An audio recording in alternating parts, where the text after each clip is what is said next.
in Ivory Coast, you just speak French. Because from my country, we speak, I don't know how many languages besides English. Like, English is the official language and Swahili. But of course, we have like maybe 20 other languages. How about in Ivory Coast? We got 60 ethnical languages, yeah. Tribes, languages. Like 60. 60. Okay, they all speak different languages? Yeah. That's why we use French to communicate. Okay. For example, I speak Bambara. How do you say how are you? Okay, you all speak different languages or it's the same? Different languages. Okay, how do you say how are you? Well, you're not just gonna say how are you like this. You say Ani Sogama Eresira Somogodo Kakene. Okay, in my language, we will not only ask you how are you, but we'll ask how is your family. I would start with how is your sister.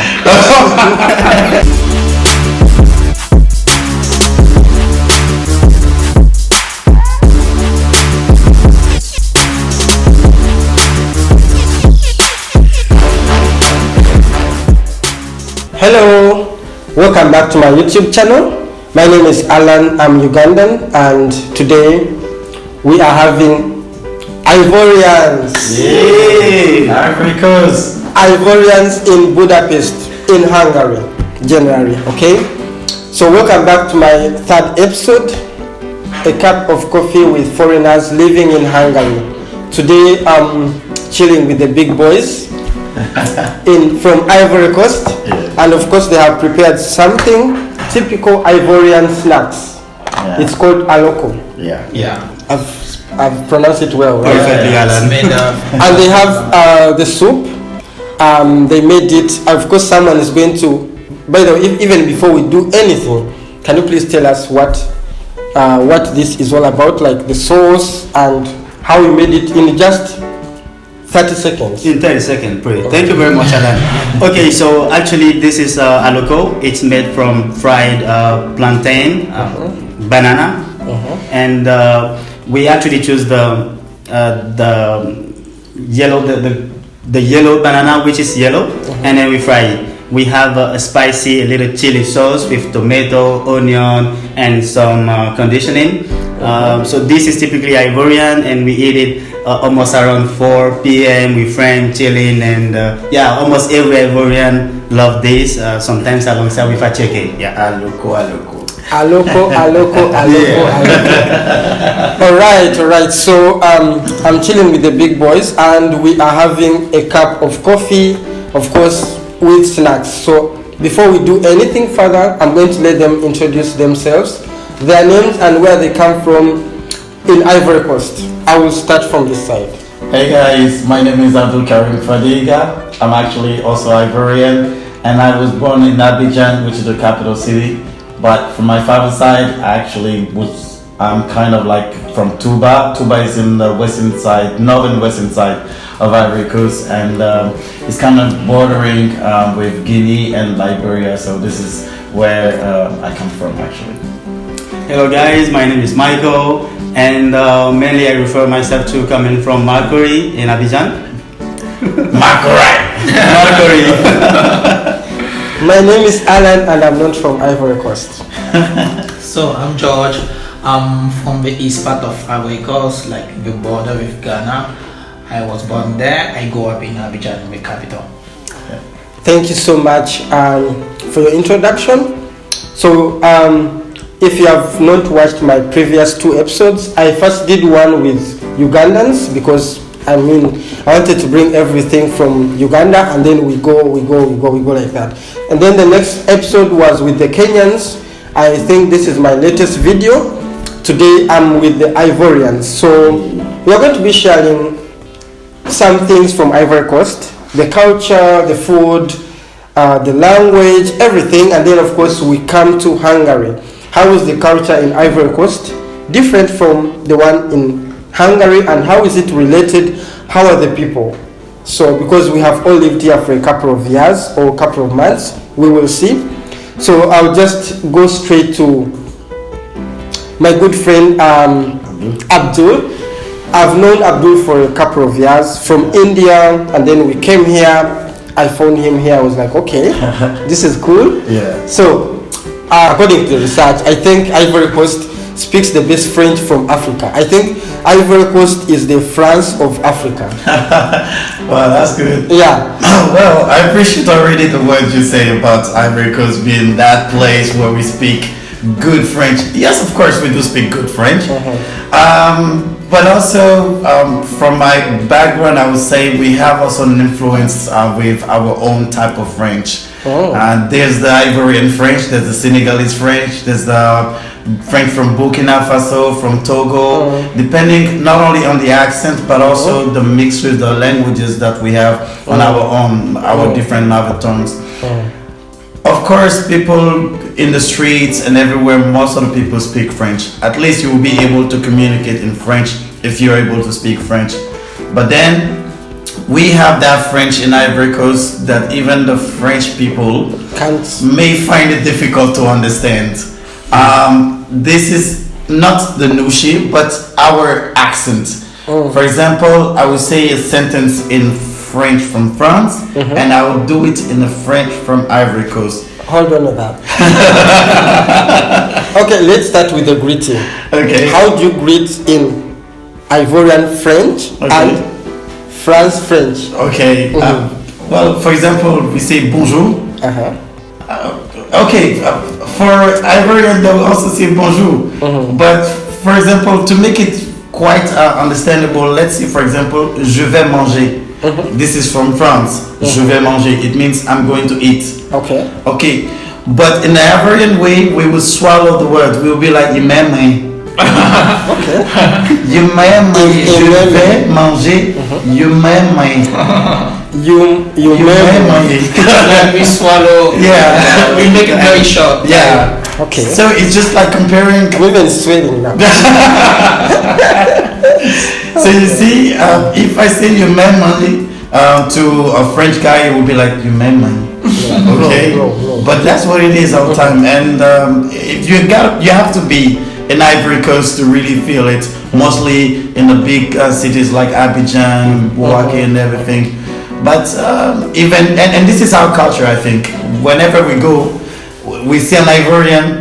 There's always somebody who always try to catch this accent or this way of speaking the French. They'll be like, "Hey, mon c'est comment? To come on, it's like, C'est comment? How's it doing?" Yeah. Okay. Another thing. Okay, in Ivory Coast, you just speak French. Because from my country, we speak I don't know how many languages besides English. Like English is the official language and Swahili, but of course we have like maybe 20 other languages. How about in Ivory Coast? We got 60 ethnic languages, 66 tribes, languages. Like 60. 66. Okay, they all speak different languages. Yeah. That's why we use French to communicate. Okay. For example, I speak Bambara. How do you say how are you? How are you? Okay, you all speak different languages or it's the same? Different languages. Okay, how do you say how are you? Well, you're not just gonna say how are you like this. You say ani sogama eresira somogodo kakene. Okay, in my language, we will not only ask you how are you, but we'll ask how is your family. I would start with how is your sister? Well, okay, you can do that. So they will say Auni Sogoma, like good morning to you guys. Akeradi, comment allez-vous? Now I'm speaking in French, but like how you do it, okay? Anisoma, eresira. Eresira means did you sleep in peace? I think this is like polite. Like you don't just say how are you and you move on. Like you have to know everything. Like how are you, your father, your mother, your sister. Did you eat? Did you eat?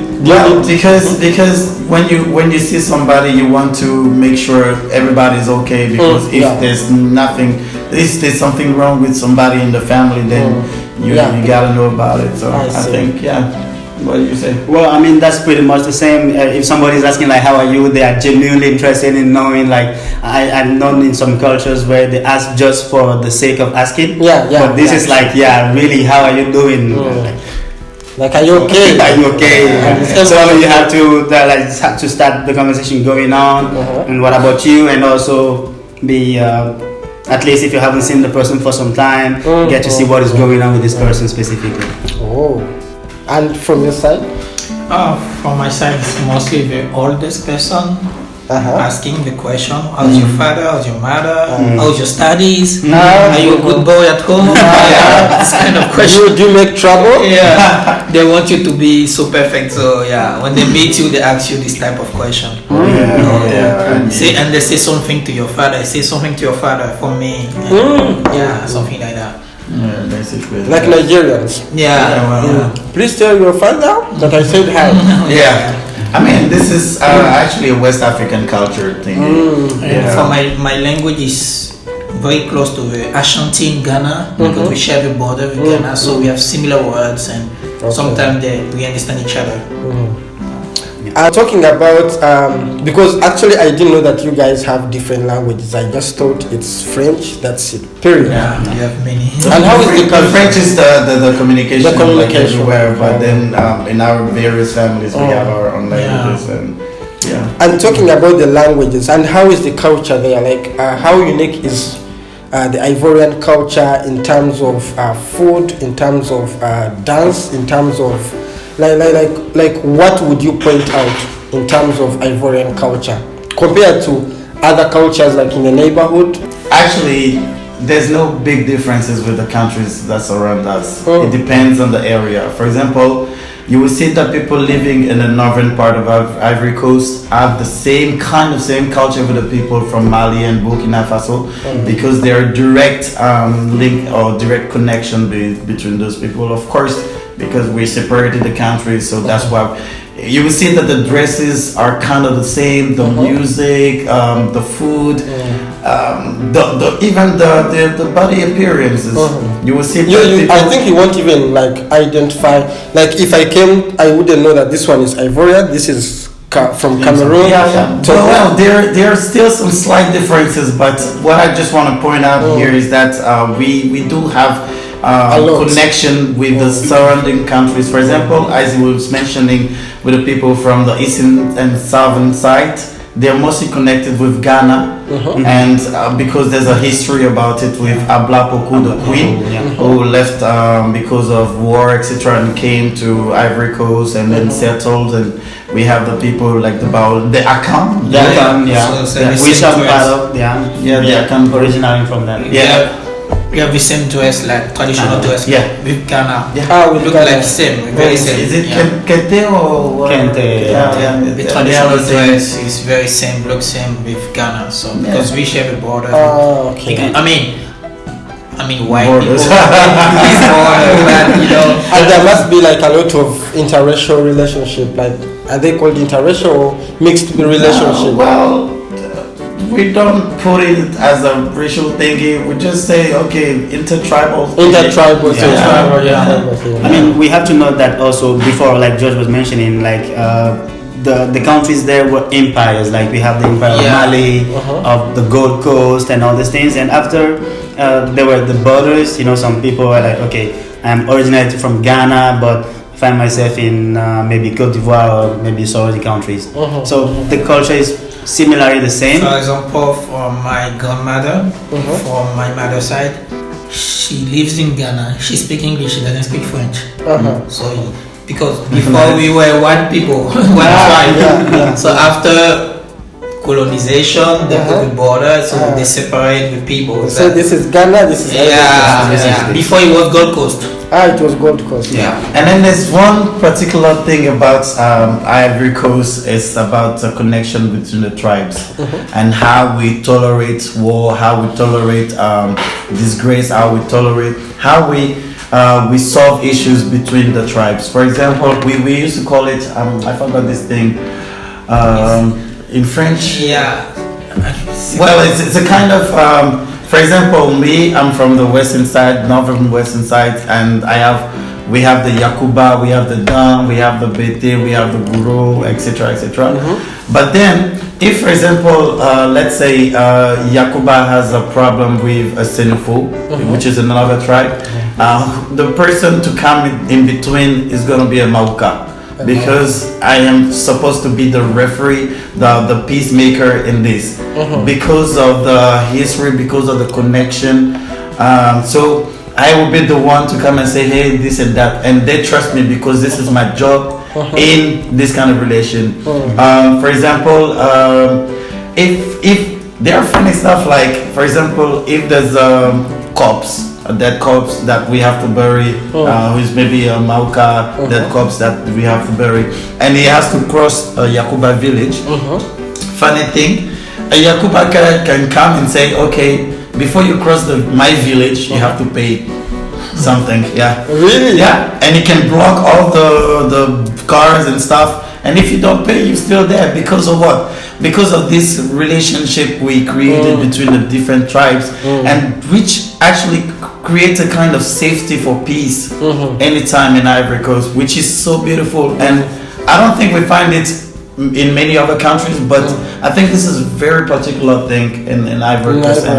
Yeah, for example, the Baule, we say that the Ani is a slave in a funny way, like, okay, you have to work for me, etc., and vice versa. This is what it is, and it's fun thing, but still also creating bond between the different it's like a tribe partnership. It's like me and Agni and the Baule, we have kind of strong partnership.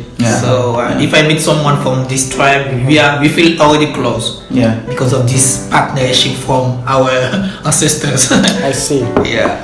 And also another thing that Ivory Coast speaks French. Do you guys when according to because when I went to France, I realized that there are so many Ivorians. Like seriously, I realized that I was almost in Africa because especially in Paris. Because I went to Paris. And like when you're in train, you see like you are typically in Africa, in another setting. And like even me, they included me to be Ivorian or to be like from Senegal. They'd be like, oh, bonjour. I'm like, I'm like, let's start from asking me if I speak English. And then another thing, what I wanted to ask, like, most people from Ivory Coast, when they want to travel outside, do they first think of the do they first think of the countries that speak French, or they just go like, or do they find it difficult that if they go to other countries that don't speak French, they're going to be like have trouble, and not trouble, but they're going like to get some like they won't really fit in that community. Like, is English very spoken in Ivory Coast, or like? Well, actually, well. Hey, let's say before it used to be like gold when you speak English in Ivory Coast. Like, everybody's like, "Ooh, you speaking?" And that was a way for us also to talk to the girls. Like, English now. And the girls like, oh, okay. But I think nowadays Ivorian realized that if they want, because we were kind of like framing our let's say our trips or travel stuff to francophone areas, because we found it much more comfortable. We were in our comfort zone actually. But nowadays they realize that there are more opportunities in the world, and then if you want to touch these other opportunities, you need to really touch English. So English is becoming a big thing now in Ivory Coast. Like people, you see some let's say some schools to learn English, etc. I myself used to be a teacher for English language, and I used to have a lot of people that I helped with the English language.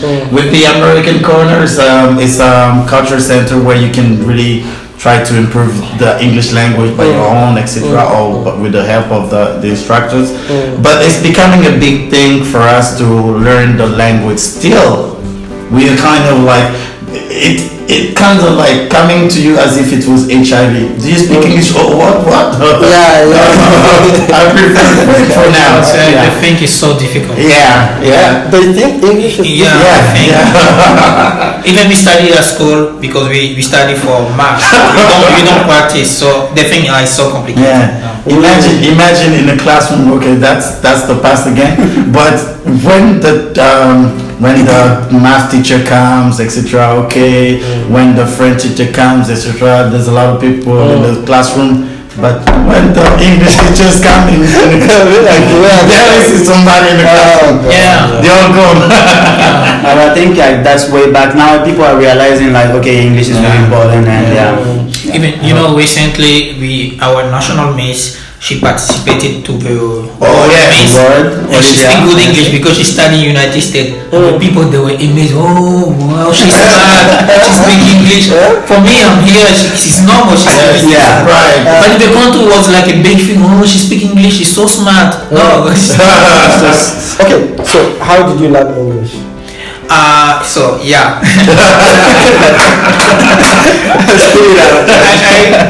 really wanted to speak. So I got an opportunity to go to India with ISEC, the student organization. Oh, you were in India as well? Yeah, I was in India as well, in Delhi. And the interview was quite difficult because the Indian woman, their accent. and my English was very broken, and she was like, okay, you will come because I was supposed to work in French.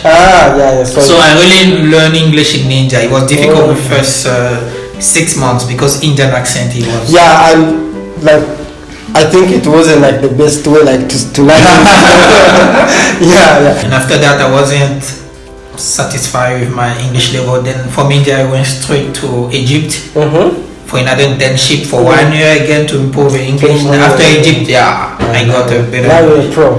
And how about you, my friend? Well, mine is kind of like a special case because like we were saying earlier, I grew up with a dad who originally is from Ghana, so my dad speaks perfect English. And even though I grew up in the French-speaking environment, going to the school in French, even when I come back at home, my dad will always say like, "Go and get me this." I was like, "Oh, okay." Now, so I was getting used to this, and I used to back in the time learn like English just by listening to the radio, mainly BBC English Club and things like this. So for me it was like I needed to learn, I needed to communicate with my dad in English as well. And it was not an option to not speak English for me. I was like I needed to go get it. And Abdul, how did you get the English accent? We want to know really. Well, I always tell this story. I'm tired of saying this. I'm kidding. No. You went to UK for what? Oh, okay now. But actually, when I was pretty young, I used to have as a dream to go to the United States of America. So I was like, yes, I'll go. But I really didn't have the opportunity to make it happen. So I remember in the 2 final classes before reaching the university, I had a good friend of mine, Vincent Wedrago. We used to really work together to learn the language, and then I started doing it with him, like also learning the language through songs, mostly Akon, who's one of my favorite singers. So I would just go by the street and with the Walkman. At this time we had this kind of Walkman and stuff. So I have this on my ears and singing in the street. So people tend to say, "Oh, this guy is crazy. He's mad. He's singing in the street." It sounds like that. By the end of the day, you know what is your goal. You want to learn the language, and I've been impacted by the American accent, and it became something normal after the years of practicing and doing things by this way. And I just got it from there. And then also teaching from the American corner, which helped me also practicing every day. And this is how I made it happen.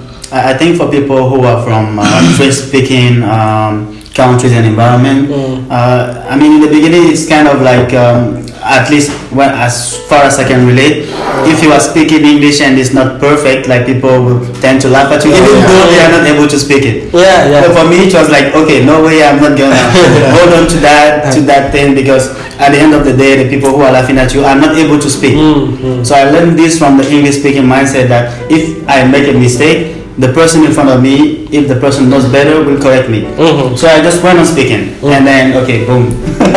What you're saying is important, because the French mindset, generally people are laughing at you if you don't do something very well, speaking a language, even they cannot speak. I know what you said is not correct. They will not encourage you or push you to do better. No, they'll be laughing at you, discourage you to stop. So yeah, so some people are afraid of people laughing at them, you know, so they don't try, you know. But I think I just want to come back on one point. It's still about this culture different thing. Music. Yeah. Our music is very particular. I've never heard about Ivorian music. Seriously? Come on. I've never heard about You've never heard of Cote de Calais? No. You don't know or Magic System? No. It's like want to know.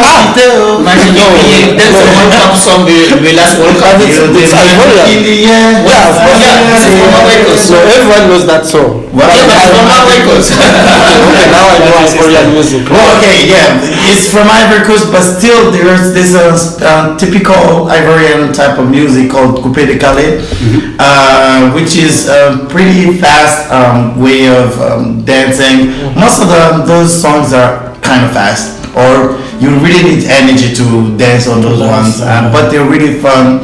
They're talking about the life in general, and also we have one very specific Ivorian music, which is our identity since long time, which is Zulu. Yes. And Zulu is so this particular type of music is it's talk about day's life. If you're having a problem becoming successful, if you're orphan, etc., it tells about everything, and it's a kind of storytelling. Yeah, and with Like drums in the background, and mostly they do the drum like okay, and somebody says something like, oh, your life was good, oh, before, and then they like to end on this kind of, oh, hey, hi. This guy is a good singer. I know. I mean, like, I've known him for some time. I'm pushing him to start to sing, you know, officially. I will sing. I can be the one managing the Sure. Yeah. So yeah, because if you go out of Ivory Coast, you may find the impact of Ivorian music on mostly francophone countries like Mali, Burkina, Senegal, Togo, even in France. Even in France, of course, yes. France, yes, you have they a lot listen of music from Ivory Coast a lot. So we have captured the music, we have captured the culture, we have captured football. Let me see what else in Ivory Coast that we know. Oh, your capital city is Abidjan, right? Abidjan. And we have like Yamoussoukro, which is the political capital city, and the economical is Abidjan, where we have. So you guys, it's like Lagos like and Abuja and Mumbai and In Yamoussoukro, we have the largest basilica in the whole world. Larger than the one in Roma. Our first president built it. Gave it to the Vatican. Then it is managed by the Vatican, but people don't know about it because we don't promote it. In English. I agree with George on the fact that we are not promoting this much, because Cote d'Ivoire has a lot of beautiful places, national parks and things like this. But but the promotion.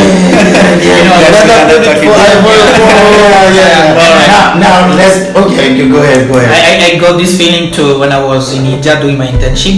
How Indian promote the country. When they go India. Because there are more than 4,000 travel agencies in India. And I was like, what the fuck? We have so amazing thing in our country. We don't do the promotion. And when I was in Egypt, I was talking to a girl from Brazil. She used to travel for religious tourism. And she was like, we go to Rome to see the basilica. And I was like, we have one in Ivory Coast, the largest one in the world. She was like, what? I show on Google. I was like, what the fuck? We don't know that. Why? I was like, yeah, I don't know how they promote the tourism there, but maybe because of fun. But nowadays, I think it's becoming a big deal in Ivory Coast, like promoting the country. We had the chance to be on the top of the world with our Miss Olivia Yassé.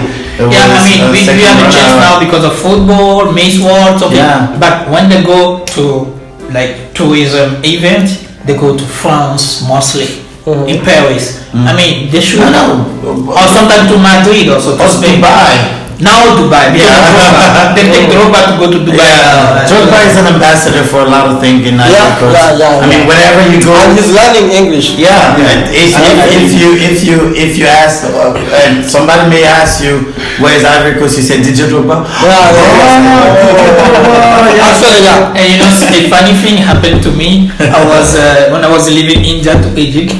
I went first to Emirates, and the custom they were checking my passport, and the guy blocked me. Was like, which country is that? I was like, Ivory Coast in West Africa. I don't know this. And he blocked me, and he called his colleague. His colleague was from Nigeria, and he said, which country is that? And his colleague said, oh, you don't know Drogba. This is Drogba. I swear, all the guys they came to me photos. He asked me, did you see Drogba? I said, no, I never. He said, You should have seen Drogba. And talking about DJ Drogba, I think just a little shout out because he's Your brother? DJ Drogba. I wish he was my brother. No. I mean, he's applying to become the president of the federation. I hope he gets it. Just a little shout out. Like that would be a celebration, like all Ivorians. Like what you did, right? Yeah. He's candidate to be a president. That's a good thing. I mean, he has done a great job in terms of promoting African football. Yeah. Definitely. I think like most of the African players, like they all come from the West, like those who are in big clubs, like the goalkeeper for Chelsea. No, is it? Chelsea. Mendy. And of course most of those who are from France, but they shouldn't be in France. You know, like if it was like, because like I see we have a lot of African players, but of course because of the money and they want to be famous and they think if I go back to Ghana, I mean, who will know me? I better go and be like a registered person in Spain and start earning good money. And nowadays, which is good, national teams in Africa are getting better. So those people who go up in Europe, now they want to play for the country of teams. Before it was difficult. Even that time Drogba came to play for Ivory Coast, we were not famous. People went to talk to him. So he decided, friends called him in the same week. So he had the choice to play for France and he chose Ivory Coast. It's a good thing because now like if you see like Mohamed Salah, if you see this other guy, they have a lot of respect because they chose to play for their own countries, not follow the. Thanks to these players, to Drogba, because we can travel easily and feel. Now everyone I say Ivory Coast people know. And then Drogba you have orange. Let me see Uganda. If I tell them that I'm from Uganda, they get lost. What can I say? Maybe I can talk about my president. I'll be like, you don't know this guy who has ruled before I was born and until now. Oh my God. But Uganda, you have Cheptegei. Of course, like I think Uganda, Joshua Cheptegei. No, of course, when it comes to athletics, I mean Uganda, Kenya, Somalia, especially Kenya. Kenya. Yeah, because like I think we have a lot of medals from running short and long and I don't know how you guys do that, but those guys they can have the whole day. They keep breaking records. Good, just like Joshua. But football, no. football. It's not your It's favorite. gonna get some. Like we say in French, like in Ivorian French, chacun a sa matière de base, quoi. Like everybody has their thing. You keep running, then you keep playing. In Ivory Coast, it's football and basketball. Yeah. Running. Yeah. We have Muriel over there and Tado also. 100 meters fast point CC. But you guys are strong and tall and of course I think. Well, I that's think also good. we made for this kind of sport. Yeah. Okay, we shouldn't say that somebody's made for a specific sport, but but in general. Yeah, in general, the genetics top, like mostly. But the top of sport there is of course football. At least we are better than South Africa, you know. Come on. Whoa. Now we're not getting into this discussion. better than South Africa. Hey, South Africa, new chicken, right? I'm coming for you. Okay, so besides now, I think we have like covered something about Ivorians in Ivory Coast. So when we move to Europe, basically, we are going to. When did you come to Hungary? July 2020, 2020. 20. I know for you, 2019. Yeah, 2019. 2019 Now, as well. I think almost because I came with you in the same. Yeah, in the same month, period, yeah. The same period. And how are you guys finding the culture here? I'll start with the newcomer. I don't know much about the culture of Hungary. Because in Budapest is so international now. Have you moved to other cities? Yeah, I tried. Recently we went to Szeged, which is a pretty nice city. I think you should go to, I don't know, Tatabai. Go to those small cities where you go and you really feel like That's what I want to do, but I need an Hungarian to go. Of course, like they won't speak English, that's for a fact. And they won't like have like, they would look at you like, this is they will be like, you don't live here. I've been trying the food. Mostly I like beef goulash. There's like a restaurant, Hungarian restaurant, it good. And the language I didn't try to speak because when I came I was going to a language exchange meeting and I met Hungarian. They told me don't try, it's more difficult than Chinese. It's useless, you will live in Hungary one day when you will use this language. Like every day I try to learn the body parts in Hungarian, and I have a friend who usually teaches me like those things. But the next day, the head, I'll call it the nose, the leg, I'll call it the stomach. So like, I think she's even getting tired because like every time I keep forgetting. And I'm not good with language. Like I usually stick to my local languages and then English, and that's it. Because I think sometimes like these languages, like if you didn't like practice them when you are small, it becomes a little bit hard when you grow up. I mean the challenge of the Hungarian language for me, for instance, is like I can't find any connection with the languages I already speak. I would say even French, for instance, compared to English, we have some connections. But I think for you should now. I know I am going because of something which is already on the plate. But he used to go to small towns. Traveling around and going to the countryside. I've discovered some parts. I mean, I want to discover a lot of places in the country. I'm still learning, but I mean the struggle is real. Hungarian is a different language. Struggle is real. But Abdul, since you've interacted with a lot of foreigners, I mean, no, not a lot of locals, you should be better than us for now. In the language? Best like Magarul, Najonyo.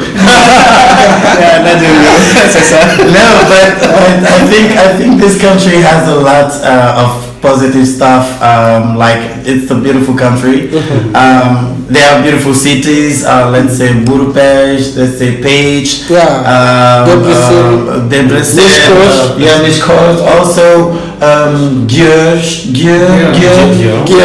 Gödöllő, etc. That's fun.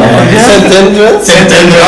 Famous. I think people said that a lot of times. And then also, for example, let's say the public transportation in Budapest is one of the best. I think. I vote on that. Because it's cheap. You have buses or tram or whatever. Anytime you can On time and even at night, it's like night buses.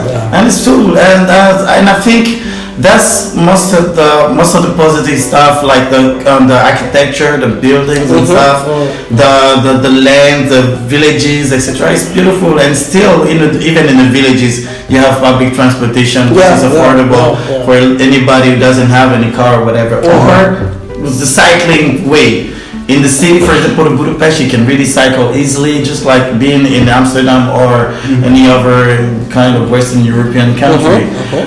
The only thing I think we should have been better was the people mentality, or the people way of behaving, or their own person. A bit closed. Very close, but once they start to know you, they become somebody else. But once they don't know you, they're like kind of in the corner.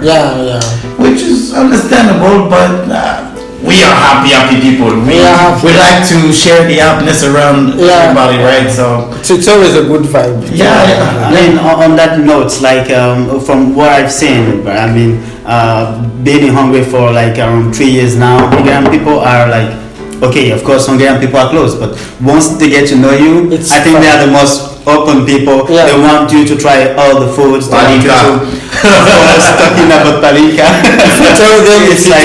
If you tell them that you haven't tried palinka, you are on the list. You are on the list. They will be like, you have to try this. The very good thing is like the new generation of Hungarian. They try to know their culture, especially the African culture. If you go to African club, I will say African club, African party, you see how they try to enjoy the love of music, they try to dance African, so that's very good for the country. Nowadays, black became trendy. We became kind of famous. Elaborate. I was surprised to notice that. I was like, okay.